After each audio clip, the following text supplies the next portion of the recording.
School life भनेको रमाइलो हुन्छ, नरमाइलो त कसैको हुन्न। स्कुल लाइफमा धेरै कुराहरू सिकिन्छ होइन।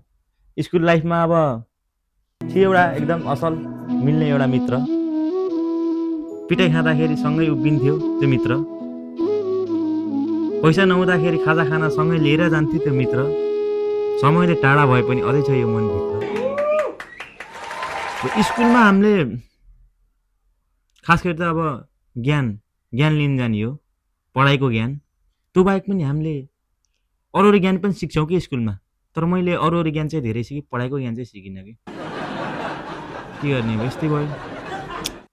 सुरु हुन्थ्यो स्कुल एसेम्ब्लीदेखि, सरहरूलाई चाहिँ हाम्रो हेल्थको बारेमा एकदम हुन्थ्यो कि माया लाग्थ्यो, माया के भन्ने, हेल्थको बारेमा एकदम चिन्ता लाग्थ्यो सरहरूलाई। 32 डिग्री 35 डिग्री घाममा पनि एसेम्ब्ली रोकिन्थेन। 2-3 जना ढलिसके अझै एसेम्ब्ली रोकिँदैन।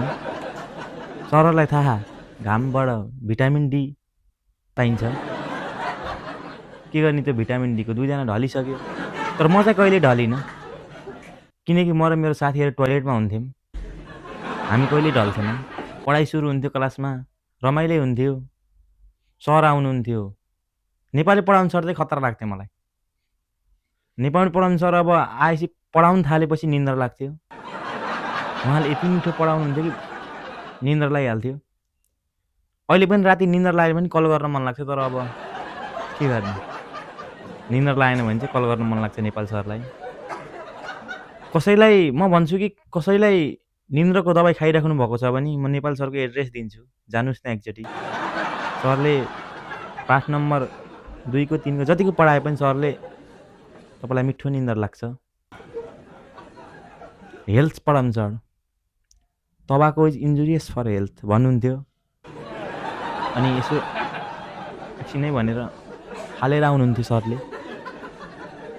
के गर्ने अब, खानी बानी छ सरको बिचरा। यस्तै यस्तै यो स्कुलमा धेरै कुराहरू हामीले चाहिँ अब सिकिन्छ पढाइ बाहेक। मैले चाहिँ अब सुस्त अनि स्कुल लाइफ बित्दै गइरहेको थियो, रमाइलो हुँदै गइरहेको थियो। अनि एक दिनको कुरा हो, सरले लामो स्टिक लिएर क्लास आउनुभयो। एउटा हुन्छ सर त्यो पिट्नी स्टिक सधैँ बोकेर आउनेवाला सर हुन्छ नि त स्कुलमा, स्टिक सधैँ बोकेर आउनेवाला सर हुन्छ नि त एउटा। त्यही सरले भन्छ टाई लाएर नआएको दिन, के हो त बाख्रा मारेर आएको? म बाख्रा मारेर आएको, मेरो हातमा स्टिक छ, बाख्रा मारेर आएको म। त्यो सरले स्टिक लिएर आउँदा लाग्छ कि यस्तो, अनि सरले सोध्न थाल्छ हामीलाई क्वेसनहरू। स्टिक साइडमा हुन्छ कि, स्टिकले मलाई हेर्छ, मैले स्टिकलाई हेर्छु। अनि त्यस्तो त्यो स्टिकको टेक्स्चर, कलर होइन, साइज हेर्दा लाग्छ यो मेरै लागि बनेको हो, यो मेरै लागि बनेको, आज यो मैमाथि पुग्नेवाला छ। साइडमा बसेको साथी पनि खुसी भइरहेको हुन्छ, किनकि तेरो पालो आउँदाखेरि मात्रै स्टिक भाँचिन्छ, सरको पनि जाँदाखेरि आउँदाखेरि क्लास सकिन्छ। त्यस्तो हुन्थ्यो स्कुल लाइफमा। हाम्रो लभ परिरहेको हुन्छ, मेरो त परेन, शर्मिसको पर्छ। शर्मिसहरूको लभ परिरहेको हुन्छ नि त, लभ पर्छ हो सरहरूको यार, सर र मिसको। ओहो, त्यसपछि सुरु हुन्छ स्कुलमा कहानी। सर र मिसको लभ परेपछि भित्ताहरूमा नाम लेखिन थाल्छ उहाँहरूको, रुखहरूमा। सरहरूको डेटिङ स्पोट क्यान्टिन, क्यान्टिनमा नि एउटा सेपरेट हुन्छ कि त्यो ठाउँ, स्पेसलको लागि मात्रै पाउँछ होइन क्यान्टिन। सर र मिसको लभ पर्यो। सर र मिसको लभ परेपछि चाहिँ फाइदा चाहिँ विद्यार्थीहरूलाई एउटा चाहिँ हुन्छ, सर नआउँदा मिस एब्सेन्ट हुनु, मजा हुन्थ्यो त्यतिखेर चाहिँ। हामीलाई चाहिँ होइन, किनकि हामीलाई त पढाउन अर्को सर आइहाल्थ्यो, के गर्ने अब। त्यो सरहरूलाई घर दैलोमा कहिल्यै पठाउनुहुन्न, किनकि टाइममा पुग्दैन त्यो सर मिसहरू, उनीहरूलाई घर दैलोमा पठाउने हुन्न। तर घर दैलो भन्ने बित्तिकै घर दैलो हुँदाखेरि चाहिँ म चाहिँ कहिले घरमा भइनँ कि, सरहरू घर दैलोमा आउँथ्यो, मलाई कहिले घर भेट्थेन कि, किनकि म खाटमुनि हुन्थेँ, कसैले भेट्न सक्थेन मलाई।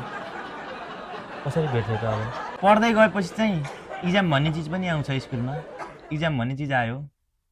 सँगै बस्ने साथी पास हुन्थ्यो, पढ्न उसलाई पनि खासै आउँथेन, तर पास हुन्थ्यो, किनकि उसको नाममा पण्डितजीले नाम राख्दा उसको एउटा नाम राखिदिनु भएको थियो।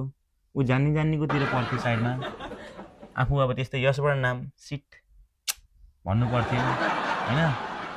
यस्तै गर्दा गर्दै इक्जाम हुन्थ्यो, त्यसपछि रिजल्ट आउँथ्यो। रिजल्टमा त थाहा हुन्छ पहिले आफूलाई रिजल्ट होइन। रिजल्टको दिन छुट्टी हुन्थ्यो, प्यारेन्ट्सहरूलाई भनेको हुन्थ्यो सरहरूले चाहिँ, प्यारेन्ट्सहरूलाई स्कुलमा पठा, रिजल्ट हेर्न पठा। म पठाउँदिनँ थिएँ मैले कहिले पनि होइन। मैले भन्थिनँ घरमा आज रिजल्ट हो भनेर।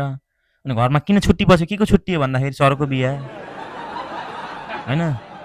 त्यसपछि आफ्नै बाउको बिहा देखिन्थ्यो रिजल्ट आएपछि।